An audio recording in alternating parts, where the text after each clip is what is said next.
전종철의 전격 시사는 오늘부터 품격 토론 코너도 신설했습니다. 매주 월요일 이 시간엔 두 분 변호사와 함께 정치 현안을 품격 있게 토론할 예정입니다. 강전의 변호사, 신유진 변호사 나오셨습니다. 안녕하세요. 안녕하세요. 네, 안녕하세요. 민주당 전현직 대표 이른바 명락회동 얘기부터 해보겠습니다. 만남이 성사됐지만 반전은 없었습니다. 이재명 대표는 사퇴, 통합비대체제 거부했고 이낙연 전 대표는 제 갈 길 가겠다 이렇게 했습니다. 일단 돌아올 수 없는 다리 건넌 그런 모양새죠.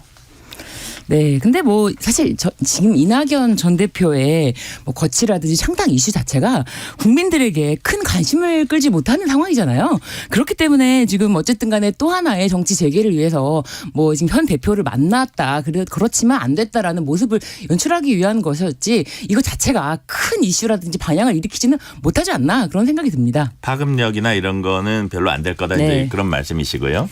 근데 저는 조금은 다르게 생각하는 게 지금 이미 이재명 대표 체제하에서 공천 적격 심사를 하고 있단 말이에요. 그런데 여기에서 비명계들이 공천에서 탈락하는 부적격이라는 것이 나오고 있는데 그렇다면은 같은 지역구에서 지금 친명계의 그 원외 인사들은 오히려 조금 의아한 상황으로 막 공천이 지금 되고 있어요. 이런 것들이 지속되다 보면은 이낙연 신당에 있어서 지금은 참여하겠다는 민주당 인사가 그렇게 많지는 않습니다. 원칙과 상식 그 네 분의 경우에도 아직은 뭐 정확하게 같이 하겠다 이런 이야기를 하고 있지는 않은데 이 공천 파동이 계속되다 보면은 어떻게 보면은 민주당 계열에서 갈 수 있는 곳은 이낙연 신당이 저는 더 가깝다고 생각을 하거든요. 왜냐하면 금태섭 전 의원이 지금 하고 있는 신당 같은 경우에는 조금 바운더리가 넓어요. 정의당 그 류호정 의원도 함께 하고 있기 때문에 민주당의 정통성이라든지 그리고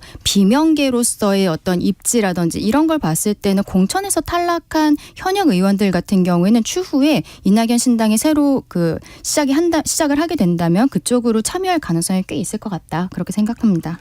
그 파급력과는 별개로 이렇게 되면 아무래도 이낙연 전 대표 신당 창당 이제 속도는 붙을 것으로 보이는데요. 네. 이번 주에 할 것이다. 뭐 이런 얘기도 나와요? 네, 지금 뭐 빠르면 이번 주 안에 하고 또 신당에 대한 절차도 이번 달 중순 정도에 뭐 하겠다라고 이야기를 하고 있는데요. 근데 이거는 저는 아직까지는 좀 지켜봐야 된다고 생각을 합니다. 왜냐하면 이낙연 전 대표와 이재명 대표가 최근에 만났을 때 그때 만남 이후에 민주당 대변인이 뭐라고 했냐면 제3의 안은 없었다. 그러니까 기존에 올라왔었던 거는 이재명 대표의 사퇴 그리고 비대위원회로의 전환을 그 이낙연 대표 측에서 요구를 했었던 것인데요.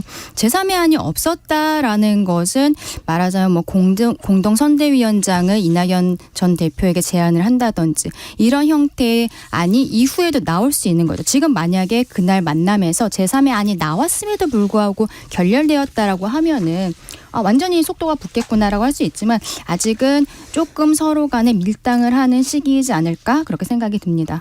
그렇군요. 근데 지금 국민들이 정치에 요구하는 거에 대해서 뭐 예를 들면은 이재명 대표의 사퇴와 뭐 통합비대위 전환 이런 것에 대해서 전혀 생각하고 있지 않은 제가 뭐 정확하게 다는 모르겠지만 민주당을 지지하시는 분들은 그런 입장이 전혀 아닌데 전 대표가 갑자기 현 대표에게 사퇴를 요구하는 자체가 갑자기 대표직을 내려놔라. 네. 예. 그런 것이 누가 받아들일 수가 있겠는가. 그러니까 민주당원들 자체의 지지 자체도 없고 국민들이 크게 관심을 못 끌기 때문에 이런 부분이 뭐 추후에 뭐 원칙과 상식 네 분이 뭐 이 부분 여기에 합류하신다고 하더라도 그분들도 또 각자의 정치가 있는 거 아닙니까? 그렇기 때문에 이 부분이 전체 영향에는 판세가 크게 미치지 못할 것이다. 그런 생각을 했고 네. 공천에 대해서 뭐 공천 파급력 이런 게 있는데 공천 자체는 어차피 시스템 공천 아닙니까? 여론조사에 의해서 민주당원 50%, 국민 여론조사 50% 이렇게 공천이 되는 것이기 때문에 뭐 비명계다 뭐 이런 거 자체가 공천 자체의 룰을 정하는 것이 아니다. 그런 부분을 좀 말씀드리고 싶습니다.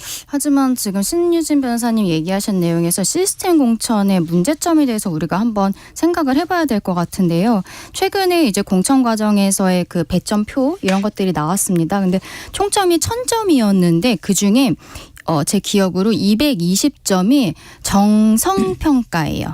그러니까 정량 평가가 아니라 그렇다면은 그것은 주관이 개입이 될 수밖에 없는 거거든요. 그것이 문제인 거죠. 1000점 중에서 220점 정도라면은 적지 않은 비율이고 그리고 또 조금 아까 신 변호사님 얘기하신 거에서 저도 좀 동의가 되는 부분은 지금 이낙연 전 대표가 이렇게 이재명 대표에게 내려와라 그리고 통합비대위로 전환을 해라라고 이야기하는 것이 얼마나 대의와 명분이 있는 것인가 거기에 대해서는 좀 의아합니다. 왜냐하면 이재명 대표 같은 경우에는 당원들이 직접 선출한 당 대표란 말이에요.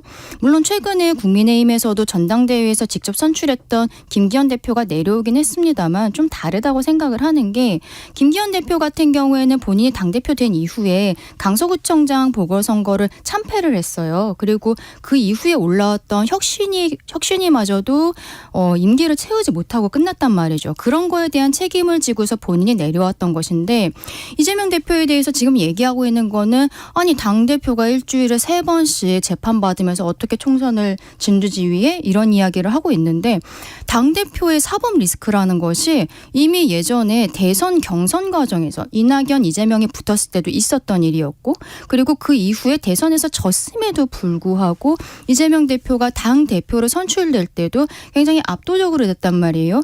그렇다면은 민주당원들은 당대표의 어떠한 사법 리스크가 있다는 걸 알고 있음에도 불구하고 이 사람을 뽑았는데 이낙연 전 대표가 이재명 대표에게 지금 이렇게 내려오라고 하는 것이 어떠한 명분이 있는지 그것들이 국민들께서 좀 공감하지 못하는 부분이지 않을까 그렇게 생각이 듭니다. 그러니까 힘의 파워의 어떤 관점에서 보면 제가 보기에는 압도적으로 이제 이재명 대표가 강한데 그거를 대표형 내려놔라는 게 되게 이상한 제안일 수도 있다고 이제 그런 식으로 인식을 하시는 것 같은데 다만 저는 어떤 부분을 약간 올해 정치부 기자로서 이제 주목을 했냐면 김부겸, 정세균 이런 분들이 말은 그렇게 직설적으로 안 해도 이낙연 전 대표하고 거의 비슷한 얘기를 하고 있다는 전 느낌을 받았거든요. 그러니까 좀 이재명 대표가 좀 내려놔라. 당장 대표직 사퇴라기보다 정말 본질적으로 어떻게 비명계들한테 신뢰를 줄 수 있는 이거는 해야 되지 않겠느냐 그런 취지로 봤을 때는 그 전직 새 총리가 그랬을 땐 전 약간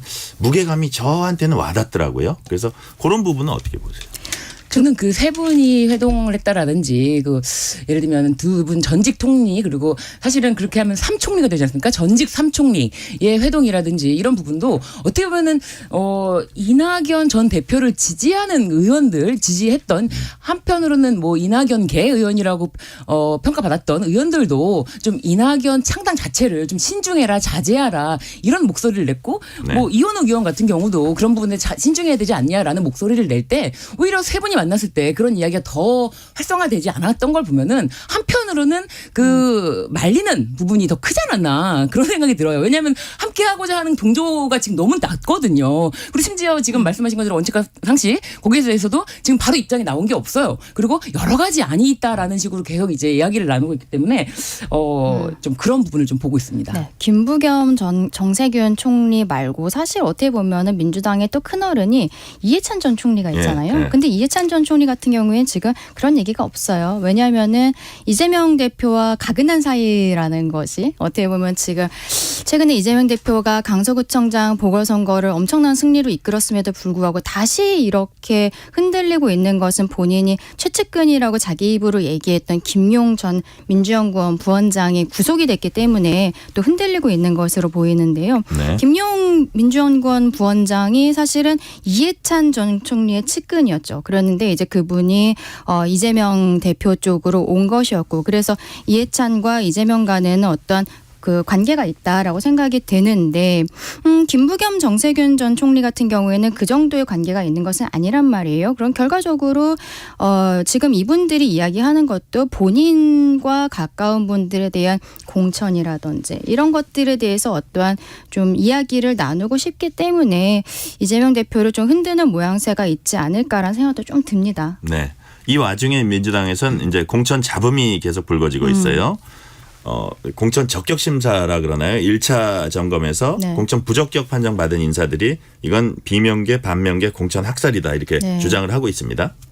그렇죠. 아까도 말씀드렸지만 지금 공천 과정에서 이게 과연 시스템 공천이라고 말은 하지만 시스템이 되어 있는가? 너무 주관적인 것이 아닌가? 왜냐하면 예외 조항들이 너무 많고 거기에 대해서 좀 이 해당 위원회에서 자의적으로 판단을 하고 있는 것들이 있어요. 누가 봐도 조금 이상한 부분들이 있거든요. 그래서 아까 제가 이낙연 신당이 만약에 실제로 이게 실행이 된다면 공천에서 탈락한 사람들이 굉장히 이제 들어갈 수 있는 가능성이 높아 보인다라고 말씀을 드렸던 거죠.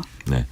특히 이제 검찰 수사 단계이긴 하지만 아직 재판도 안 받고 돈봉투 수수 사건에서 이제 거론되는 의원들이 적격 판정 받고 그러다 보니까 다른 이유로 자기들이 생각하기에 훨씬 더 경미한 사안이라고 생각하는 다른 분들이 이제 이거를 문제 제기를 하더라고요. 그렇죠. 그런데 지금 돈봉투 사건 같은 경우에는 아직은 돈봉투를 받았다라고 얘기할 수 있는 건 아니고 의혹 단계에 있고 수사 단계에 있기 때문에 또 대한민국은 사실은 무죄 추정의 원칙이 있지 않습니까? 근데 이게 이미 그 조사가 시작이 되었고 실명이 나오고 있는 상황인데 그럼에도 불구하고 민주당에서 이분들을 공천을 했을 때 만약에 공천했다가 또 당선이 됐다. 그렇다면은 당선이 된 이후에 만약에 기소가 돼서 재판을 받고 또 유죄 판결을 받게 된다면 민주당으로서는 엄청난 리스크가 있을 수밖에 없어요. 또 이재명 대표 같은 경우에는 본인이 그냥 당대표만 하겠습니까? 다음번 대선에서 다시 한번 민주당의 그 대선 후보로서 나오고 싶은 상황일 텐데 이렇게 본인이 공천을 줬던 사람들이 공천 과정에서 이런 돈봉투 수수 혐의 그것도 전당대회 과정에서요. 이거 굉장히 민주주의에 대한 커다란 위협이라고 생각을 하는데요. 그거는 이재명 당대표 체제에서 여기에 대한 어떠한 정치적인 리스크를 안고서는 공천을 해야 된다라고 생각이 듭니다.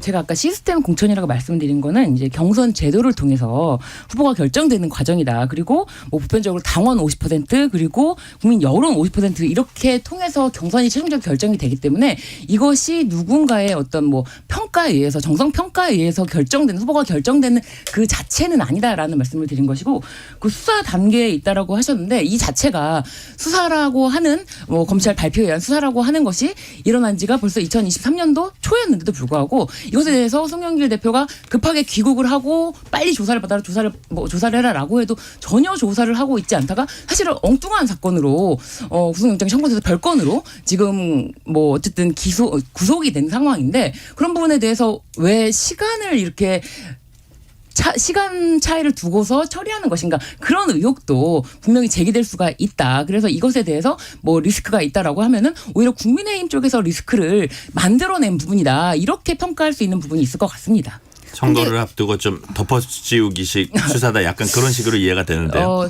덮어씌우기식이라기보다는 별건으로 구속된 사건이고 이제 그렇게 해서 화제성으로 계속 삼는 것이 아닌가 이제 그런 이야기가 있습니다. 그런 측면도 있다. 네. 있어 보인다. 네. 예, 어떻게 보세요?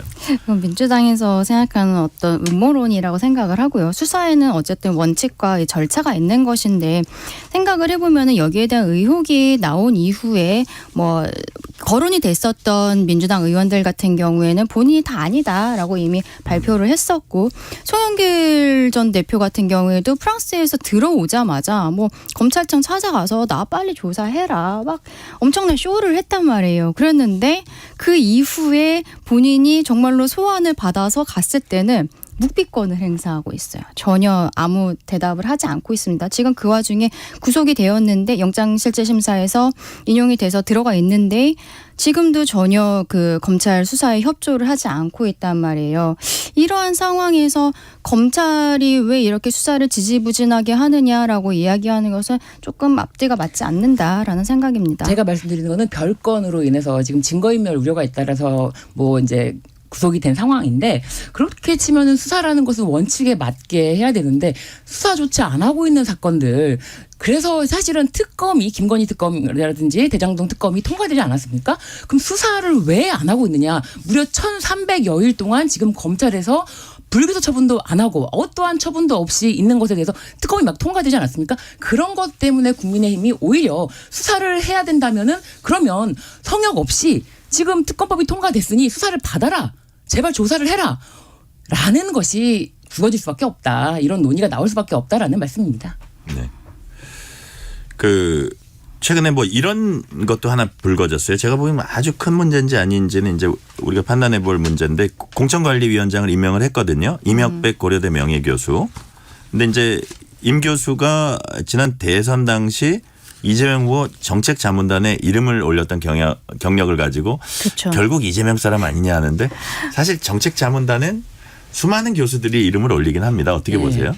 근데 수많은 교수가 올라와 있는데 꼭 이분이 하셔야 되는 것인가라는 건 굉장히 의문이고요. 근데 이재명 대표가 굉장히 그립을 강하게 잡고 있어요. 이번에 공천 과정이라든지 총선 과정에서요. 한 일례로 보면은 당대표 본인이 인재영입위원장입니다. 네. 참 굉장히 독특한 상황인데 그러고서는 최근에 1호 인재로 여성 변호사분을 영입을 했는데 알고 보니까 이재명 대표 본인이 고문으로 있는 환경단체에서 활동하고 있는 여성 변호사분이란 말이에요. 이런 것처럼 굉장히 노골적이에요. 노골적인데 거기에 대해서 당에서 어떠한 건전한 비판을 이야기하는 사람이 별로 없습니다. 원칙과 상식이라는 분들이 있긴 하지만 나머지 분들은 결국에는 지금 공천이 아마도 지금 이재명 대표 체제 하에서 이루어지고 총선이 이루어질 것이 좀 가능성이 높아 보이기 때문에 현역 의원들이 굉장히 몸살이고 있는 모습이 있어갖고는 좀 국민 한 사람으로서 이런 거에 대해서 왜 민주당 내에서 건전한 비판을 하지 못하는 것인가 그런 생각이 좀 듭니다. 어떻게 보세요? 근데 이제 영입 인사 자체에 대해서 문제를 삼으려면 그분이 과거 행적이라든지 발언이라든지 현재 그분의 태도라든지 그런 거를 봐야 되는데 과거에 단 한 번이라도 민주당 측 예를 들면 뭐 지금 현 대표와 뭐 연관성만 있다고 그 점으로 무조건 그 사람이 적합하지 않다라고 말하는 게 좀 저는 상식적으로 좀 이해가 안 되고요. 지금 현재 가장 어떻게 보면은 인사로 문제가 되는 사람이 지금 비대위원 중에 민경우 사퇴했지만 민경우 의원 아닙니까? 그 전 질문은 의원이죠. 제가 바로 드리려고 했는데 네, 예, 말씀하세요. 예, 네. 예. 전 의원 아닙니까? 예. 지금 이분의 발언 자체는 지금 뭐 방송에서 많이 순화가 돼서 뭐 노인 비하 발언이라든지 뭐 일본 신민 사관의 문제성 있는 발언이라든지 이렇게 많이 순화가 돼서 발언이 나오지만 사실 이분의 발언 원문이 굉장히 지나칩니다. 그럼에도 불구하고 본인의 잘못이라고 깔끔하게 인정하고 대국민 사과를 한 것도 아니고 비대위에 좀 누를 끼치고 싶지 않다. 그리고 말실수였다. 맥락을 들어보면 안다라고 가볍게 넘기는 것이야말로 이 자체 인사 자체에 문제가 있는 자질이 있는 문제가 있는 영입 인사가 아니었나. 이것에 대해서 오히려 더 책임을 져야지. 뭐 이재명 대표와 연관성이 어디에서라도 한 번만 나오면은 이거 인사 잘못됐다. 이렇게 보긴 좀 어렵지 않나 싶습니다. 충분히 하실 수 있는 말씀인데 네. 요거는 이제 제가 국민의힘 쪽으로 넘어오면서 네. 첫 질문으로 드리려고 그랬던 거니까 네. 뭐 첫 질문 이렇게 하려고 그랬었습니다. 국민의힘 비대위에서는 비대위원이 임명장 받자마자 하루 만에 사퇴한 일이 벌어졌고 네. 노인 비하 발언 등 설화 때문이었는데 이제 본인 사퇴하기는 했지만 네. 이제 검증 책임이 좀 제기될 수도 있겠어요. 그거는 국민의힘 비대위원회에서 정말 책임을 좀 통감을 해야 될 것 같습니다. 왜냐하면은 이게 뭐 찾기 어려웠던 서라도 아니었던 것 같아요. 이분에 대해서 비대위원으로 거론이 되고서는 바로 이야기가 나왔고 또 한 가지가 아니었잖아요. 근데 만약에 이 국민의힘에서 이런 부분을 알았다면 이분을 비대위원으로 임명하지는 않았을 것 같습니다. 바로 얼마 전에 그 민주당에서 혁신위원장 했던 김은경 위원장 좀 비슷하게 노인 비하 발언이 있었죠. 그래서 그때 국민적으로 굉장히 지탄을 받았었던 게 얼마 되지 않았기 때문에 국민의힘에서 이거를 알았다라면 굳이 이런 분을 임명하지 않았을 것 같은데 그렇다면은 검증이 잘못됐다는 거죠. 거기에 대해서는 정확히 좀 사과하는 과정이 필요할 것 같다. 그리고 민경우 의원에 대해서 한동훈 비대위원장이 대한노인회 회장에게는 직접 전화를 걸어서 사과하는 의사표시를 했다고 알려져 있는데요. 어쨌든 지금 민경우 전 비대위원의 사퇴가 새로 시작하는 이 국민의힘 비대위원회 왜냐하면 이게 힘든 상황이었잖아요. 아까도 말씀드렸지만 혁신위원회가 중간에 그만두게 되면서 그러고서는 다시 전당대회 할 시간이 없으니까 공천이라든지 그리고 총선까지 시간이 얼마 남지 않았기 때문에 하게 된 것인데 좀 잡음이 있었고 여기에 대해서는 깔끔하게 털고 나가는 것이 좋지 않을까 그런 생각이 듭니다. 네. 그 민경우 전 비대위원 운동권 출신이지만 86 운동권 출신 야권 정치인들을 강하게 이제 비판을 해왔고요. 민주당은 하차한 와중에 이제 최근 여당 지도부를 중심으로 86 운동권 청산 뭐 이런 얘기들을 많이 하고 있어요. 뭐 이선으로 후퇴해야 한다 이런 얘기까지 하고 있고요. 어떻게 보세요? 그런 부분. 운동권 청산에 대해서는 이제 사실은 민주당에서 해야 되는 일이라고 생각이 듭니다. 한동훈 위원장이 취임을 하면서 거기에서 이야기했던 것도 운동권에 대한 청산을 이야기를 했잖아요.